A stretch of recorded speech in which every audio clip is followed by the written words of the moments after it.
Alright, so pretty much on a daily basis, y'all have been asking me where the review for this lad is, so here you go. I never stopped working on this video, so you didn't have to worry. Ladies and gentlemen, it's long boy time.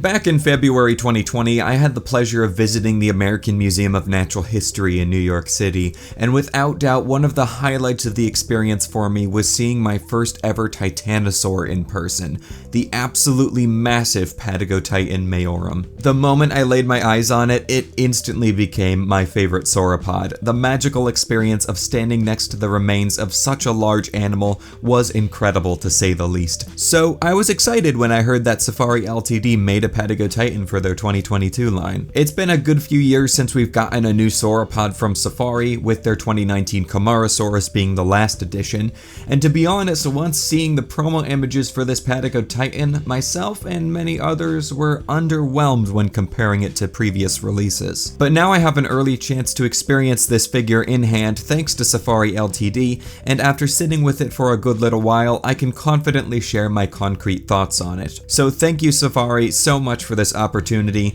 and let's dive into things. The first thing that stood out to me when I unboxed this figure was the sculpted skin texture. The promo images didn't do a super good job of conveying the present detail, which consists of many wrinkles and folds reminiscent of the detailing on Safari's previous sauropod, their Camarasaurus from 2019. Even though that connection is established for me between the two figures, the Patagotitan feels more distinct with its stamped-on scalation texture across most of its body. I have to say, while I ultimately don't really mind the presence of the extra texture, I do think this figure would have looked better with the smoother, wrinkly texture that the previous Camarasaurus had, and also would have helped convey the size on this massive animal, since the sauropod scales would likely have been difficult to see at the size of this particular model. The biggest thing that stood out to me when I first saw this figure, however, was the posture. The squat horizontal pose reminded me more of a Diplodocid than the most recent Titanosaur reconstructions I've seen with their tall vertical postures. But after some brief research, I found that this model was based off of the initial skeletal reconstruction that was released with the description of P. majorum in 2017,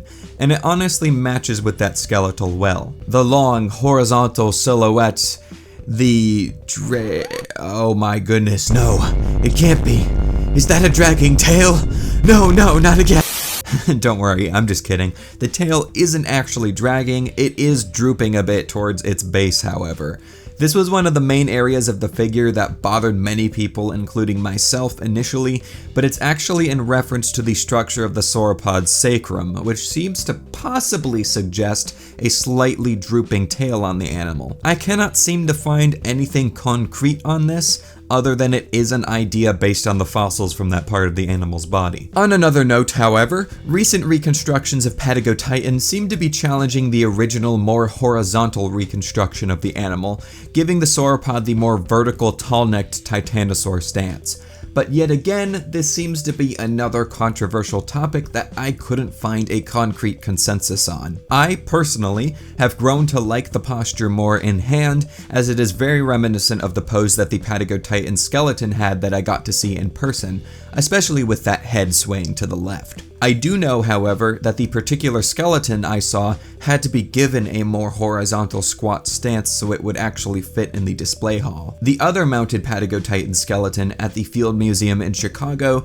goes for the more typical vertically oriented titanosaur posture. The head on this model captures the shaping of Patagotitan's skull quite well, with added soft tissue, especially around the mouth. The head looked oversized to me in the promo images, but having the figure in hand now, it is definitely more appropriately sized. This figure has a very long neck with a long, oddly subtle curve to it, which is honestly very hard to capture in photos. I personally have not found an angle on this model that captures its true in-hand essence well, and most of that I believe comes down to not being able to capture the neck correctly. From some angles, it oddly makes the neck look way shorter and the head way bigger than it actually is. It's super strange, and I just hope I'm capturing this figure as best as I can on camera for you guys. One thing I wanted to point out on this model is in reference to the back feet. You can see the back feet feature 4 clawed toes each, when we know that titanosaurs only had 3 clawed toes on their hind feet. The sculptor has addressed this on a forum that this was a mistake in the sculpting process,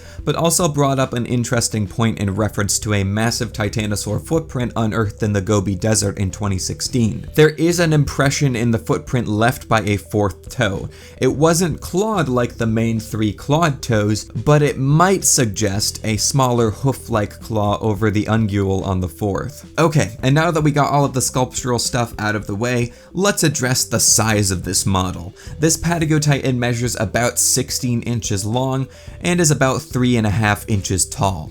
These measurements may sound big, but for an animal that's mostly neck and tail, it's not really a big figure by any means, and honestly, the size is one of the most disappointing parts for me on this one personally. As you know, Patagotitan is my favorite sauropod currently, and that is due to arguably the most unique thing about it: its massive size. Even for a sauropod, being one of the largest known land animals that ever walked the earth. Besides the size, Patagotitan didn't have any incredible standout features for a sauropod, like Amargasaurus, Bahadasaurus, Nigersaurus, for example. So I feel like this figure would be way more exciting if it was like the biggest model in Safari's current Wild Safari prehistoric range, for example. Now, I completely understand if that wouldn't be financially viable or something, but I do have to say that the size of this figure feels pretty standard in hand. It's not small by any means, don't get me wrong, but it doesn't feel big either. And I'm going to lead with that into my other least favorite part of this figure, which is the color scheme.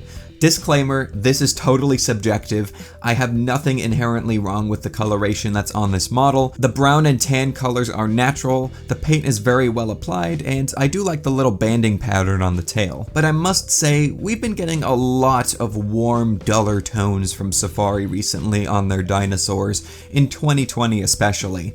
And once again, I totally acknowledge that these are naturalistic color schemes for these animals, but I have to be honest and say that I feel this Patagotitan lacks that Safari Ltd creative spirit with its coloration. Even looking back on their most recent sauropod editions, their big blue Diplodocus, their bright green and dark red Amargasaurus, their amazing tiger-striped Malawisaurus, and their blue and red Camarasaurus, all sculpt-wise and color-wise had so much striking character to them. And even though I have grown to appreciate and even like this model a decent amount more in hand than I initially expected, I do have to say that it is my least favorite out of Safari's current sauropod selection over the past several years. Safari's style had this super unique middle ground with consistently great accurate sculpt work and bright unique coloration that really popped and had a lot of character. And I just feel like this Patagotitan is lacking in that department when it's put up with the likes of their previous uniquely striking sauropods. Having this Patagotitan in hand now, it has grown on me a bit, and I do think it slots into the Wild Safari prehistoric range just fine. It just doesn't bring anything really new to the table for me as a collector, and it doesn't really stand out as much as I would personally like it to. That's going to do it for this review, guys. Thank you to Safari Ltd so much for letting me have an early look at this Patagotitan.